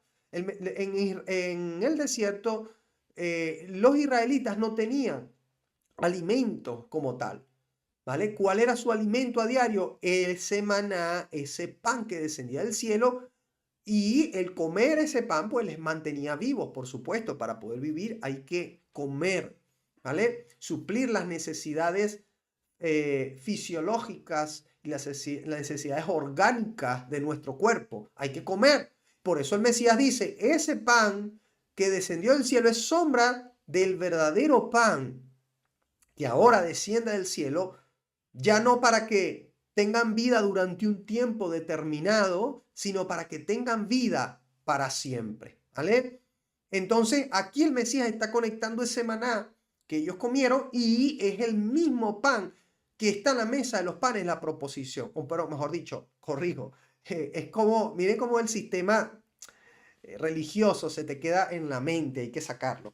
Los panes del rostro, los panes de la presencia, esos panes que estaban en la mesa representaban al Mesías, porque además estaban hechos de ese maná. No había otro, no eran de harina de trigo, no eran de cebada, eran de maná. Perdón. Ok, aquí nos está diciendo Emanuel, nos está diciendo, recordemos que Dios manda a Moshe guardar maná en el arca. Muy buen recordatorio, Emanuel. Es verdad, no solamente están las palabras del Señor dentro del arca, sino también ese maná está y estaría en el arca. Y lo más interesante es que ese maná nunca se iba a corromper. Fíjense ustedes que el maná que caía cada día, al día siguiente se corrompía. Una muestra también de que ellos tenían que tener fe de que todos los días el Señor enviaría alimento. Por eso no tenían que atreverse a tomar para día siguiente, sino para cada día. Pues este maná que en el arca se iba a quedar no se iba a corromper. Ok, entonces Seguimos ahora con la menorá. ¿Vale? Seguimos con la menorá. Segundo.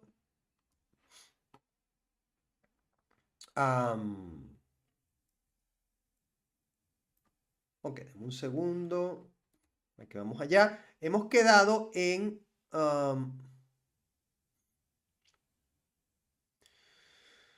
el verso.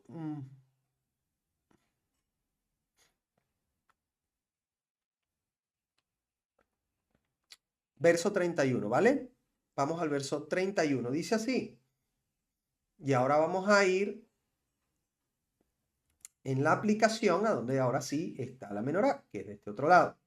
Vamos a pararnos un poco más de frente para que la puedan ver. Ok. Mientras ustedes la ven allí, vamos a acercarnos un poco más. Ok. Mientras ustedes la ven allí, vamos a leer. Vale, dice, harás además un candelero de oro puro, labrado a martillo, y se hará el candelero. Dice, su pie, su caña, sus copas, sus manzanas y sus flores serán de lo mismo. Dice, o sea, serán del mismo oro puro. ¿Vale? Dice, y saldrán 6 brazos de sus lados, 3 brazos del candelero a un lado y 3 brazos al otro lado.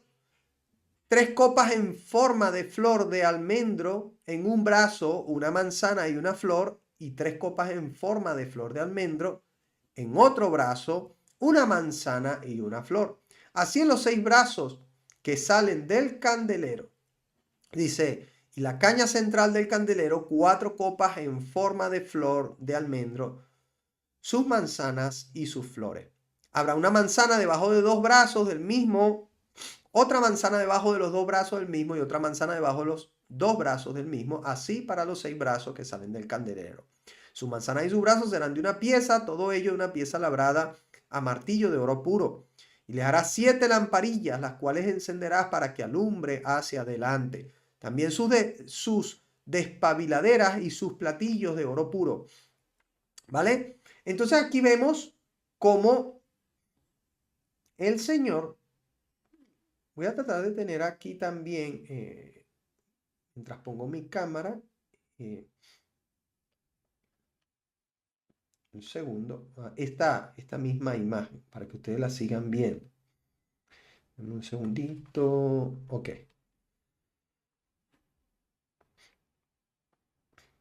Para que usted la siga viendo.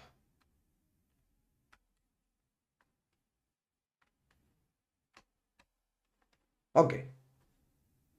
Ahí la tiene. Entonces, aquí vemos cómo el Señor está mostrando el candelero y cómo ese candelero es símbolo del Mesías, lo mostraremos ahora. Fíjense qué dijo el Señor.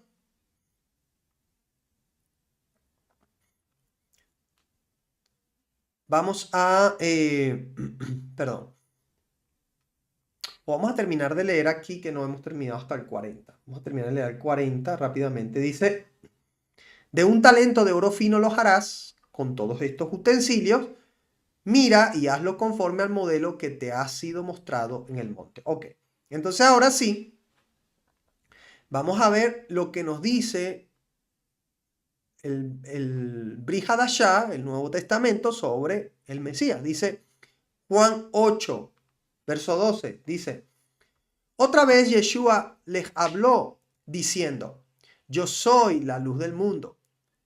Dice, el que me sigue no andará en tinieblas, sino que tendrá la luz de la vida.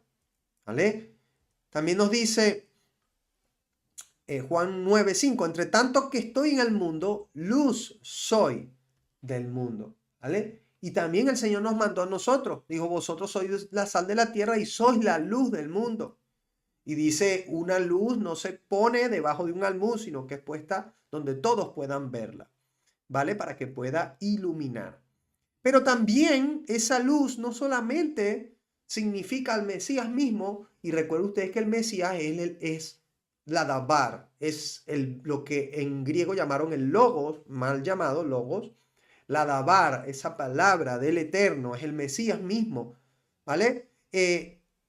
¿Y qué hablaba el Señor de su palabra? Vamos a ver, hay montones, pero montones de ejemplos, pero vamos a ver dos pequeños ejemplos. Salmo 119, 105, ¿qué dice? Dice, lámpara es a mis pies tu palabra y lumbrera a mi camino. ¿Qué dice el mismo Salmo 119, 130? Dice, la exposición de tus palabras alumbra y hace entender a los simples. A la gente simple, a la gente con poco conocimiento, la palabra le alumbra, le abre el conocimiento, es lo que dice este pasaje. Entonces, esta lámpara significa, simboliza al Mesías y a su vez simboliza la Torá, que es el Mesías mismo. Y recuerden ustedes que el número 7 es número de perfección, ¿vale? La palabra del Señor es perfecta. Y por eso el candelabro, la menorá, tiene 7 brazos, ¿vale? Y es de oro puro, que está relacionado con pureza, con incorruptibilidad y con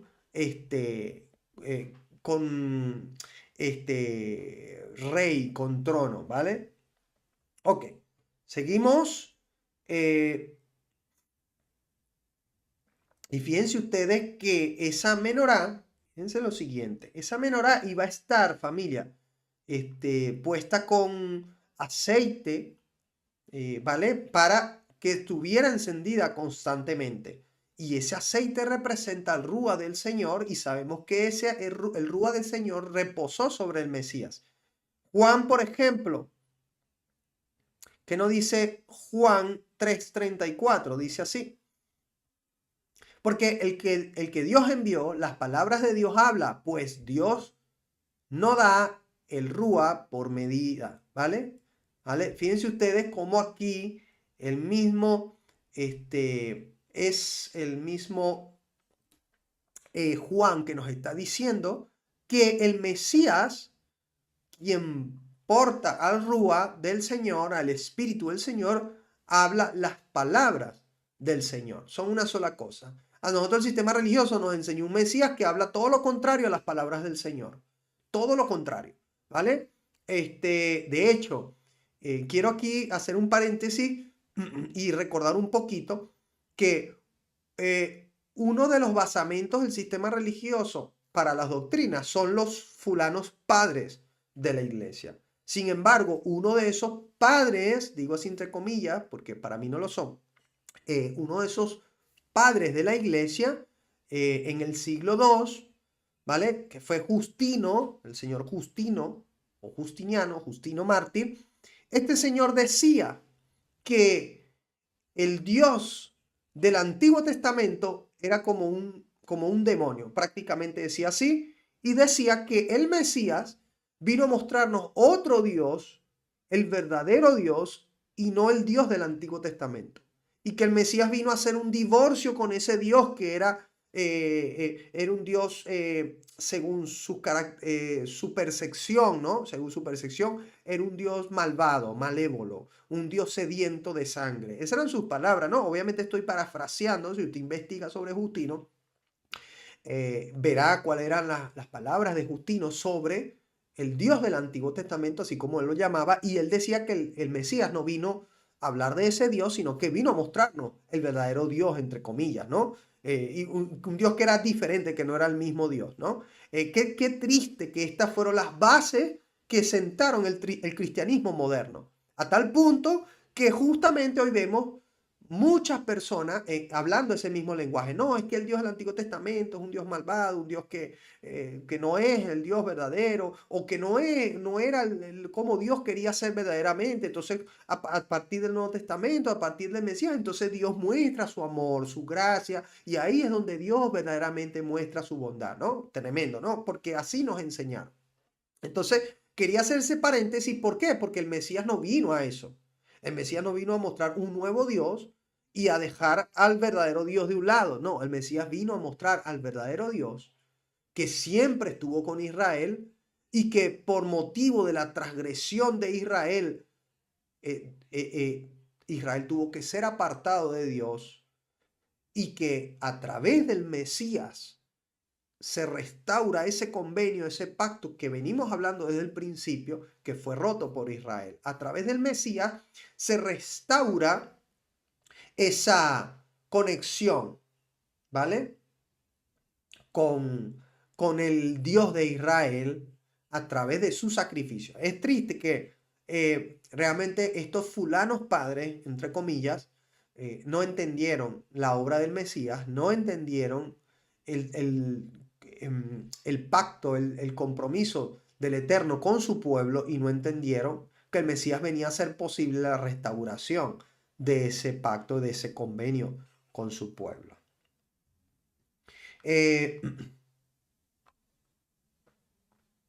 Ok, continuamos y fíjense ustedes que también ese menorá representa un árbol de almendro, ¿vale? Un árbol de almendro, así como el Mesías es un árbol, es la vid que dijo él. Dice así: yo soy la vid verdadera y mi padre es el labrador. Todo pámpano que en mí no lleva fruto lo quitará, y todo aquel que lleva fruto lo limpiará para que lleve más fruto. Ya vosotros estáis limpios por la palabra que os he dado. Permaneced en mí. Otra vez, mira, otra alusión, que lo que limpia nuestras vidas es vivir conforme a la palabra. Lo decía el salmista. ¿Con qué guardará el joven su camino? ¿Con qué limpiará sus caminos? Con guardar sus mandamientos. Dice: permaneced en mí y yo en vosotros. Como el pámpano no puede llevar fruto por sí mismo si no permanece en la vid, así tampoco vosotros si no permanecéis en mí. Dice: yo soy la vid, vosotros los pámpanos. El que permanece en mí y yo en él, este lleva mucho fruto, porque separados de mí nada podéis hacer. El que en mí no permanece será echado fuera como pámpano y se secará, y los recogen y los echan en el fuego y arden. Si permanecéis en mí y mis palabras permanecen en vosotros, pedid todo lo que queréis y os será hecho. En esto es glorificado mi Padre, en que llevéis mucho fruto y seáis así mis discípulos. Ok, fíjense cómo el Señor se pone como un árbol en el cual nosotros, bueno, en este caso en una vid, ¿no? Que es más que un árbol, es una enredadera, pero dice que si nosotros estamos en él, entonces llevaremos fruto, pero si no estamos en él, no llevaremos frutos, y si no llevamos frutos, somos quitados de esa vid, ¿vale? Esto es un mensaje directamente relacionado con sus mandamientos, familia. Otro mensaje contra el sistema religioso que nos dice: no, eso está abolido, eso no hay que guardarlo. No, si no guardamos los mandamientos del Señor, somos cortados de esa vid, ¿vale? Ok, continuamos. Y recuerden ustedes que también esa menorá representa el árbol de vida. Recuerden ustedes que el árbol de vida que estaba en el huerto fue aquel del cual el Señor le dijo a Adán que podía comer. Mas del árbol de la ciencia del conocimiento del bien y del mal es el que no debía comer, y fue justo el que prefirió comer. Por lo tanto, el pecado, la rebelión, trajo la muerte, eso trajo separación, y por lo tanto trajo como consecuencia que el hombre ya no pudiera acceder al árbol de la vida. Miren cómo el tabernáculo es un reflejo de ese huerto del Edén y de ese nivel de santidad al cual el Señor nos quiere llevar, y donde al final del tiempo, también Apocalipsis 21 podemos ver, Apocalipsis 22, cómo tenemos de nuevo acceso al árbol de la vida. Ahora, fíjense ustedes que la condición para tener de nuevo acceso al árbol de la vida, ¿qué es? Es justamente guardar los mandamientos. Lo dice Apocalipsis, que bienaventurados aquellos que guardan los mandamientos, porque tendrán acceso al árbol de la vida. Tremendo, ¿no? Cómo todo está relacionado. Imagínense ustedes ahí a Israel afuera, alrededor del tabernáculo, que además todo el campamento también era santo. El campamento también tenía perímetro. Y, por ejemplo, en el campamento no se podían enterrar muertos, había que salir fuera del campamento para poder enterrar los muertos, porque el campamento todo completo donde vivía Israel también era santo. El Señor enseñándonos los niveles y perímetros de santidad. Luego del campamento veíamos que estaba el tabernáculo, que tenía su puerta, y de la puerta del tabernáculo hacia adentro, entonces ya no podía entrar todo el mundo, sino solamente los levitas. estaba luego el patio allí, ¿no? Donde estaban los levitas, estaba el lavacro, el altar, ya vamos a llegar hasta allí, y luego el lugar santo donde estaba esta menorá, que es el almendro, ¿vale? Ese árbol de vida, ¿vale? Al cual literalmente no todos tenían acceso, solamente los sacerdotes que podían entrar allí, ¿vale? Entonces, nosotros tenemos que entender cómo el Señor quiere mostrarnos los niveles de santidad, la importancia de la santidad para que Él pueda habitar en nosotros. Dice aquí Manuel, algo interesante. Dios quería destruir al pueblo de Israel cuando cometieron el pecado de rebelión. Sí, ya lo vamos a ver, no nos adelantemos, lo vamos a ver en las siguientes semanas. Dice, entonces el Señor concidió hacer las leyes y el tabernáculo para recordarle también que ese pecado lo iban a llevar hasta el día del profeta que es Yeshua, cuando vino y pagó la culpa del pecado de rebelión. Interesante, interesante. Sí, ciertamente, hasta que vino el Mesías fue que entonces él pagó por todos los pecados, hizo expiación. La palabra es expiación, ¿vale? Y la palabra es áfesis, que es remisión, lo hemos dicho en otras clases, ¿vale? Ok. Entonces, vamos al altar. Ahora vamos a ir al altar y miren ustedes, Éxodo 27, con esto pasamos a Éxodo 27. Perdón, vamos a, al tabernáculo mismo. ¿Vale? Ya hemos hablado de la menorá, los panes de la proposición, la mesa de los panes de la proposición, el arca, fíjense todo, de adentro hacia afuera, como hemos dicho anteriormente. Y ahora vamos a pasar a el tabernáculo, ahora la parte que cubre, ¿no? Todo esto. Vamos a tratar de apurarnos. Y les voy a llevar también en la imagen desde afuera, ¿no? Vamos a salir. Un segundo, vamos a salir y vamos a mirarlo entonces ahora desde afuera. Porque ahora vamos a hablar de el tabernáculo, ¿vale? Ahí se ve. Ok. Dice así. Y harás el tabernáculo de 10 cortinas de lino torcido, azul, púrpura y carmesí, y lo harás con querubines de obra primorosa. Ahora ustedes pueden notar que hay aquí 3 colores muy interesantes. Pero azul, que significa los cielos, podemos reflejar los cielos en el azul. Púrpura, que significa realeza, acuérdense que el púrpura es el color de la realeza. Y carmesí, que es el color de la sangre o que puede identificarse con la sangre. ¿Vale? Recuerden ustedes que estas 3 cosas hacen alusión al Mesías.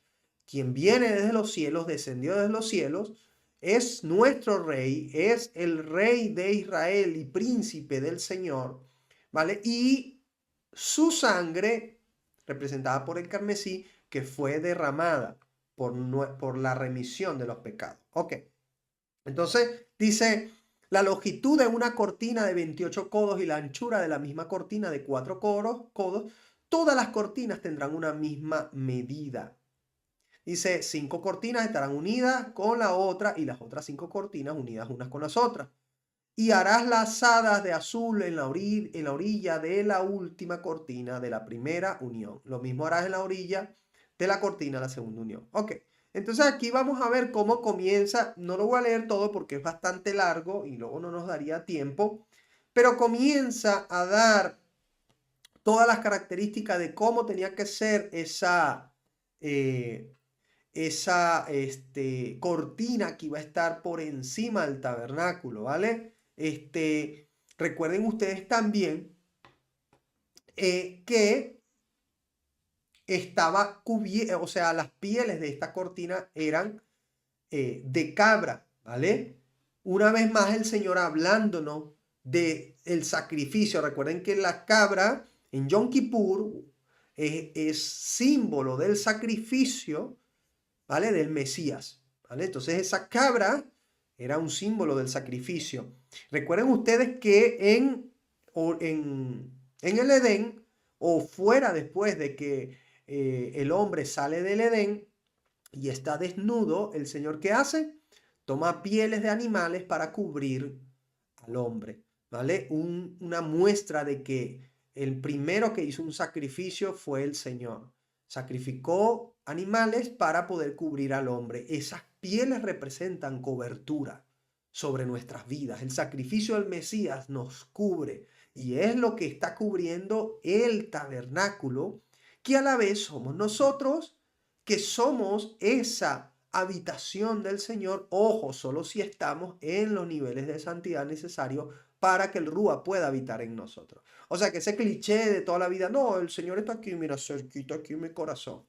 Eso es puro dicho de hombres, sin sentido alguno, sin el nivel de entendimiento profundo de lo que quiere decir que el Rúa habite en nosotros.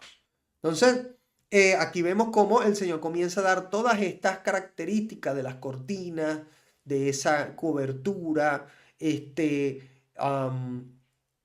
detalle a detalle, ¿vale? Y en un segundo vamos a ver ahora cómo también el mismo Mesías, pues, nos representa todo esto.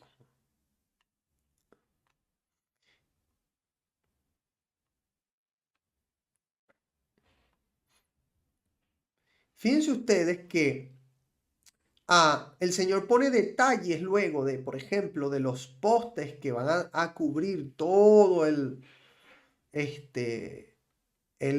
perímetro, y hasta en esos detalles hay símbolos del Mesías. Por ejemplo, la plata que iba a tener estos postes nos indica redención. Recuerden ustedes que la plata es símbolo de redención. La plata era la moneda de cambio de los que vendían y compraban esclavos. Fue por 30 monedas de plata que vendieron al Mesías y fue por 20 monedas de plata que vendieron a José, ¿vale? El símbolo de redención. Por plata se compraba, se redimía. Por eso el Señor dice, el apóstol dice que el Señor nos compró con precio de sangre, nos redimió, ¿vale? Lo que hizo también el profeta Oseas por su mujer que le fue infiel. Ok, vamos al verso, vamos al verso 30 de este capítulo 26 que estábamos leyendo, para hablar los últimos detalles sobre el tabernáculo como tal. Recuerden ustedes que el Mesías, cuando nació en la fiesta de tabernáculo, dice: el Verbo habitó, se hizo, acampó, hizo tabernáculo en medio de nosotros. Es lo mismo que nosotros tenemos que hacer cada vez en la fiesta de tabernáculo, para recordar que Él habita en nosotros y que Él es nuestra cobertura. Ok, vamos al el verso, dijimos. Un segundo, que me he perdido. A ver, un segundo. Perdón. El verso 30. Estábamos en el 26 y vamos al verso 30 rápidamente. Ya estamos por terminar, familia. Nos faltan pocos detalles. Dice así, verso 30. Dice: y alzarás tabernáculo conforme al modelo que te fue mostrado. Dice: y también harás un velo de azul, púrpura, carmesí y lino torcido. Será hecho de obras primorosas con querubines. Fíjense ustedes cómo el velo que está ahí afuera del tabernáculo también tiene los colores que representan al Mesías: azul, púrpura y carmesí. ¿Vale?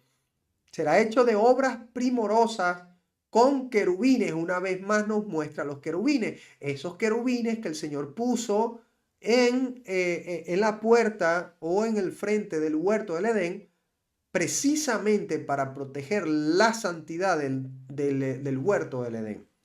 ¿Vale? No es casualidad. Miren cómo todo se relaciona. Los querubines y dentro estaba el árbol de la vida, ¿vale? Y el Mesías mismo. Ok. Dice, lo pondrá sobre 4 columnas de madera de acacia cubiertas de oro, sus capiteles de oro, sobre basas de plata. Y pondrás el velo debajo de los corchetes y meterás allí del velo adentro y el arca del testimonio, y aquel velo hará separación entre el lugar santo y el lugar santísimo. Aquí estamos hablando, perdón, aquí estamos hablando de este velo interno, ¿vale? Perdone, el velo que estaba entre el lugar santo y el lugar santísimo, que lo hemos visto ahora en el dibujo, cómo están los querubines, ¿vale? Pondrás el propiciatorio sobre el arca del testimonio en el lugar santísimo y pondrás la mesa fuera del velo y el candelero enfrente de la mesa del lado sur del tabernáculo y pondrás la mesa del lado norte, ¿vale? Harás para la puerta del tabernáculo una cortina azul púrpura, carmesí y lino torcido, obra de remarcador. Y harás para la cortina 5 columnas de madera de acacia, las cuales cubrirás de oro con sus capiteles de oro y fundirás 5 basadas de bronce para ellas. ¿Vale? Ok, fíjense cómo aquí nos da más detalles y yo voy a poner aquí un gráfico, familia, voy a poner un gráfico para que entonces ahora usted desde la parte de arriba pueda ver el tabernáculo. Vamos a ponerles ese gráfico. Aquí se los voy a mostrar en pantalla. Un segundo. Ok. Vamos allá.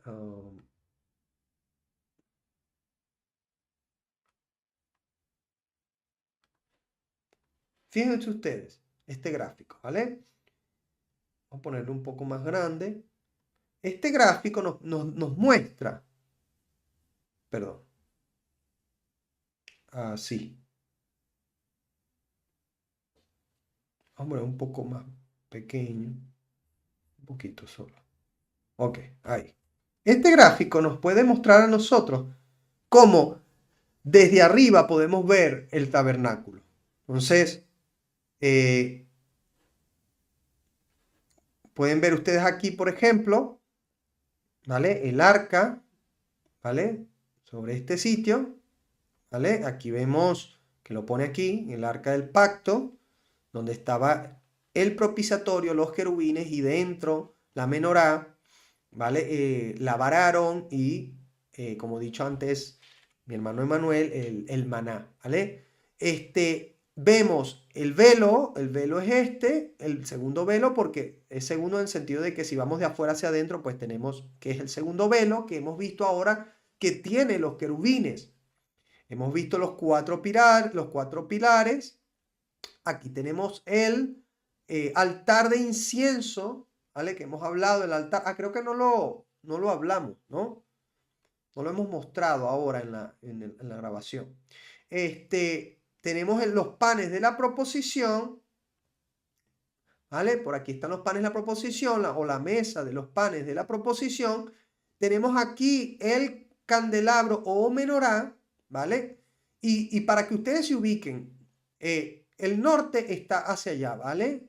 Y hacia allá está el este, ¿vale? Vamos a poner aquí una E de que hacia allá está el este y hacia acá está el norte, ¿vale? Ustedes para que tengan ubicación geográfica porque es sumamente importante. El tabernáculo no estaba al azar, ni tampoco el templo posteriormente estaba al azar. No, siempre hemos dicho, hemos enseñado en este canal que la ubicación del templo es una ubicación pensada en que cuando el hombre se va hacia el oriente, hacia donde el Señor despachó a Adán, que quiere decir que va hacia el pecado, hacia el sol, hacia el Baal, hacia el ocultismo, hacia todo lo que es la idolatría, la inmundicia. Entonces, cuando el hombre escuche el llamado del Señor a arrepentirse, el hombre pueda darse vuelta 180 grados y volver de nuevo hacia el Señor y consiga las puertas del arca, las puertas del tabernáculo o las puertas del templo, ¿no? Cuando luego estuvo el templo.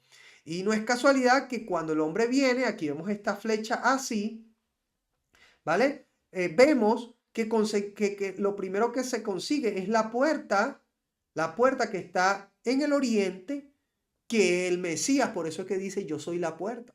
Entren por mí, yo soy la puerta de nuevo hacia el Señor, hacia los mandamientos, hacia el arca, hacia la presencia del Señor, hacia la luz, hacia la menorá, hacia los panes de la proposición. Entonces ahí vamos a ver, y aquí sí que está la fuente o el lavacro, aquí donde los hijos de Aarón y Aarón se iban a lavar las manos y los pies, sí está en el lugar que es indicado, que es al sur. Recuerden que si hacia allá está el norte, pues hacia acá está el sur, hacia abajo está el sur. Y está al sur de lo que es el altar, ¿vale? El altar donde se sacrifica los corderos, ¿vale? Y los sacrificios para las ofrendas del Señor.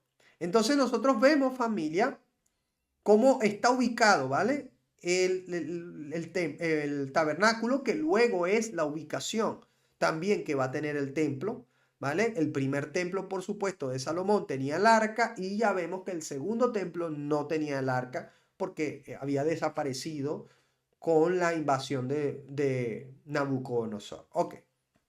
Entonces aquí ustedes pueden ver una imagen más de lo que aquí está describiendo el Señor en Éxodo 26. Entonces, finalmente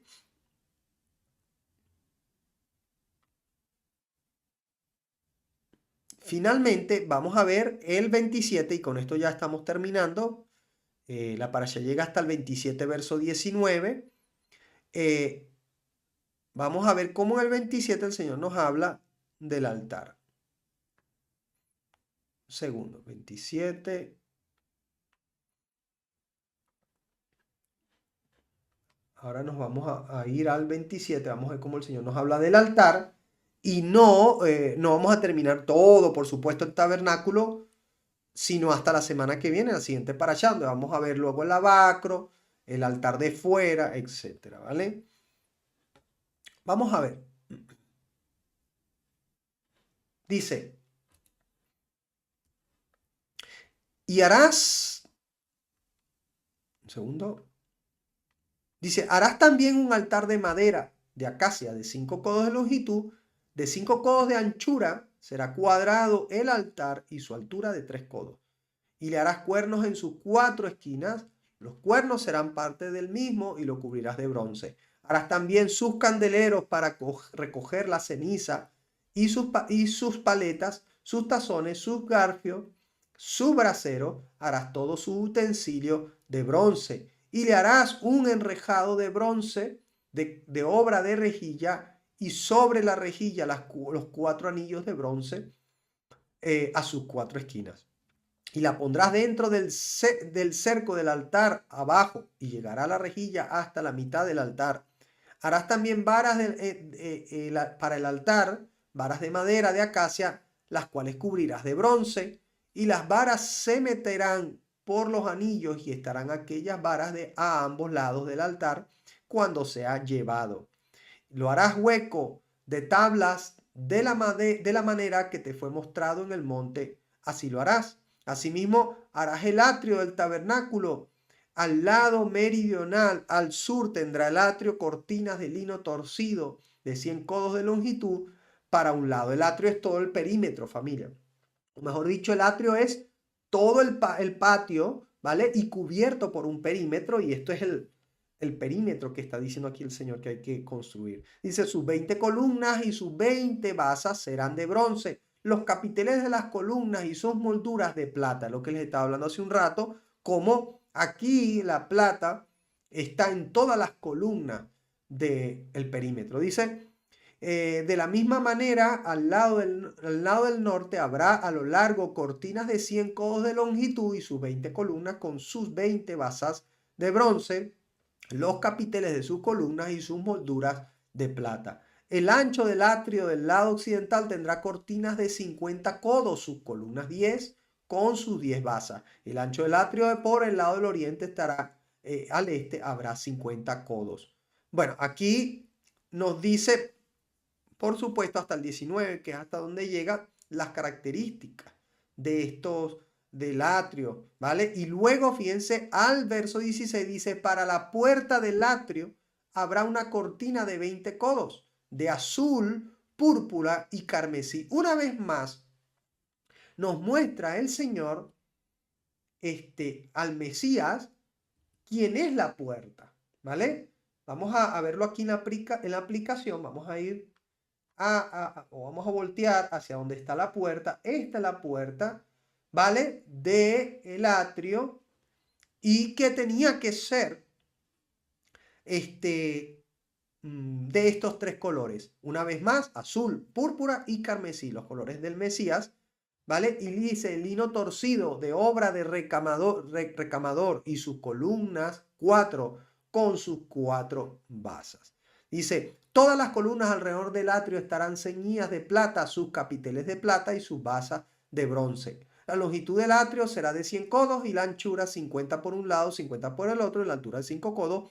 Sus cortinas de lino torcido y sus basas de bronce. Todos los utensilios del tabernáculo en todo su servicio y todas sus estacas y todas las estacas del atrio serán de bronce. Ok, hasta aquí llega la lectura de Éxodo, y fíjense ustedes cómo esto, familia, está relacionado con el Mesías. Vamos a ir aquí un segundo. Miren cómo primero, cuando vamos entrando al tabernáculo, cuando se entra, ¿no? Lo primero que conseguimos es ese altar que se está hablando allí, ¿vale? Y ese altar nos habla de sacrificio, nos habla de que ahí hay fuego, por lo tanto nos habla de prueba, ¿vale? Porque el fuego es el que prueba el oro, es el que prueba, el que moldea. Fíjense ustedes que dice el apóstol Pedro, dice, para que sometida a prueba vuestra fe, mucho más preciosa que el oro, el cual, aunque perecedero, de prueba, se prueba con fuego, se hallada en alabanza, dice,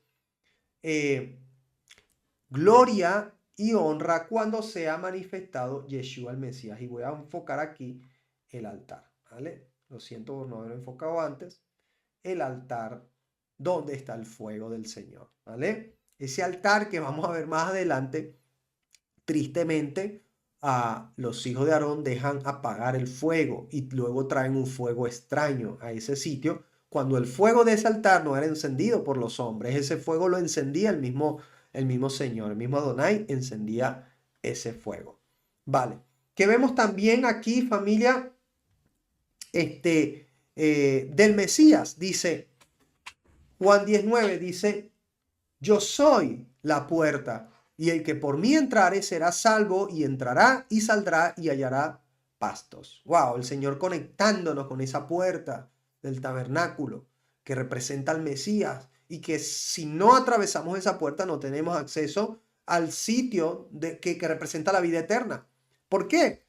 Todo dentro del tabernáculo está apartado de la muerte, está en santidad, es santo, es el lugar donde puede morar la presencia del Señor. Por eso representa la vida eterna, por eso representa al final de los tiempos cuando baja la presencia del Eterno, Apocalipsis 21, y ya no existe más la muerte y todos podemos habitar con el Señor, porque el tabernáculo del Señor, que es el Mesías, se encuentra con nosotros. ¡Wow! Tremendo, familia, como todo es profético, todo es sumamente escatológico, ¿vale? Y lo último que leeremos, bueno, ya tenemos todas las lecturas hasta este momento. Hasta este momento, es que muchas lecturas que pudiéramos leer para relacionar al Mesías con todo esto, pero se nos extendería mucho más la clase, por eso pusimos una o dos máximo por cada parte del tabernáculo que estamos hablando. Entonces, aquí, familia, vemos cómo el tabernáculo representa al Mesías, como el tabernáculo representa ese espacio sagrado que el Señor quiere tener para habitar en su pueblo. Y hemos dicho, como dijimos al principio, la palabra Mikdash, que significa santuario, lugar sagrado, ¿vale? Es lo que debemos ser nosotros, donde el Señor quiere hacer Mishkan, que es habitación, que es acampar, ¿vale? Entonces, a través del Mesías, a través de su ejemplo, a través de sus mandamientos, guardando sus mandamientos, limpiamos nuestra vida, tenemos una vida de ropajes limpios, ¿vale? Y a través de su sacrificio, por supuesto, vivimos en limpieza, mantenemos puro nuestra habitación para que sea un mikdash, ¿vale? Para que sea un mikdash. Y de esa manera, siendo un mikdash, entonces el Señor puede hacer mishkan, que es habitar, puede habitar en nosotros, ¿vale? Y con esto rompemos el mito religioso de que el Señor habita en todas las personas, incluso hasta la gente inconversa dice, no, el Señor está en mí. ¿Vale? Cosa que no es triste decirlo, pero no es una realidad. Eso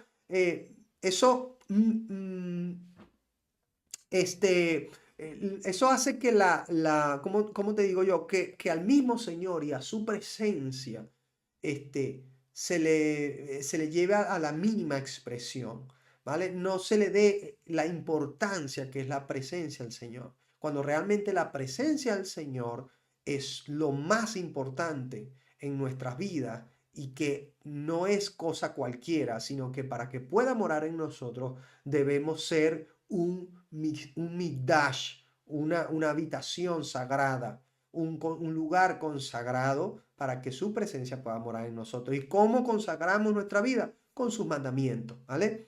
Por eso nosotros comemos limpio, por eso nosotros guardamos el día de reposo, por eso nosotros celebramos las fiestas del Eterno, porque queremos guardar sus mandamientos de modo que Él pueda hacer habitación en nosotros hasta que el Mesías venga y venza, como dice el apóstol Pablo, finalmente venza la muerte, ¿vale? Y de esa manera pueda el Eterno bajar para morar en la tierra para siempre con nosotros, familia. Yo no sé si usted tiene alguna duda, alguna pregunta, algo que no le haya quedado claro del tabernáculo, que pueda hablarnos hasta aquí, pueda preguntar, pueda comunicar. Y si no, para cerrar la grabación de hoy, que ha estado de verdad que bastante interesante todo lo que el Señor nos ha mostrado. Si no hay alguna pregunta, alguna duda, bueno, familia, recordando, resumen, el Señor saca a su pueblo tras un compromiso en Egipto, saca a su pueblo, le hace atravesar el mar, apartando ese mar, esa muerte, ese caos, ese inframundo, esa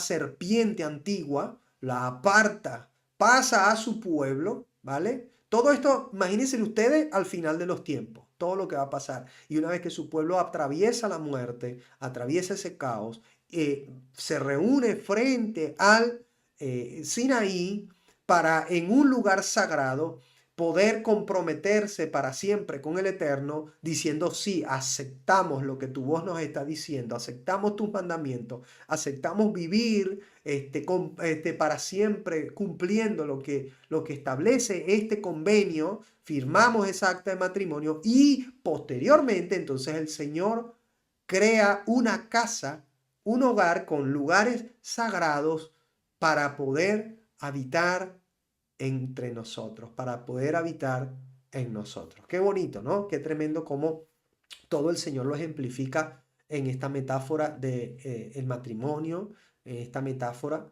de una relación familiar, ¿vale? Por eso es que vamos a casarnos con el Señor en las bodas del Cordero. Bueno, familia, me alegra que hasta aquí hayan podido estar y les invito una vez más a que ustedes puedan suscribirse, dar like, compartir, familia, este video con otras personas para que puedan aprender más de las escrituras, el significado del Mishkan, del tabernáculo, el significado de todos los espacios sagrados y de esa manera puedan abrir los ojos y comenzar a vivir como el Mesías quiere que vivamos, que es en santidad, que es en consagración, familia, guardando sus mandamientos. Bueno, comparta con otros, como les dije, y conéctese en vivo a la clase como los hermanos. Nos vemos la siguiente semana y continuamos toda esta historia de este tabernáculo, la construcción del tabernáculo el mostrar el tabernáculo, porque luego es que se construye, ¿no? Al pueblo de Israel, ¿vale? Bueno, familia, el Señor Eterno les bendiga. Shabbat Shalom y nos vemos la siguiente semana. Hasta luego.